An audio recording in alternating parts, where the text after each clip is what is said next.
এই অঙ্কটা বলেছে যদি সাইন থিটা বাই এক্স সমান কস থিটা বাই ওয়াই হয় তাহলে প্রমাণ করো sine theta minus cos theta সমান x minus y by root over x square plus y square.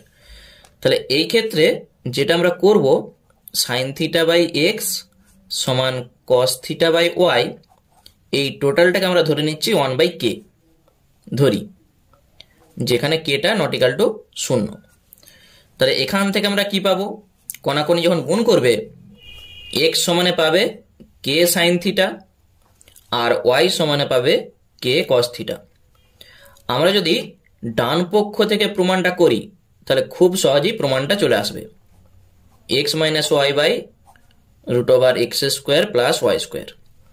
তাহলে এক্স আর ওয়াইয়ের মান বসিয়ে দাও, k sine theta minus k cos theta, আর নিচে হয়ে যাবে root over k square sine square theta plus k square cos square theta. উপরটা থেকে আমরা যদি কে কমন নিই থাকবে sine theta minus cos theta, আর নিচে রুট ওভারের ভিতর যদি কে স্কোয়ার কমন নিই থাকবে sign square theta plus cos square theta.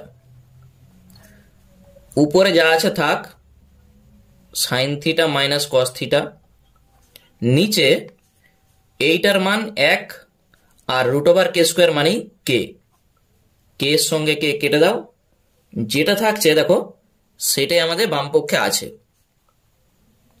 তাহলে এইটা সমানই বাম পক্ষ। তাহলে প্রমাণ আমাদের কমপ্লিট।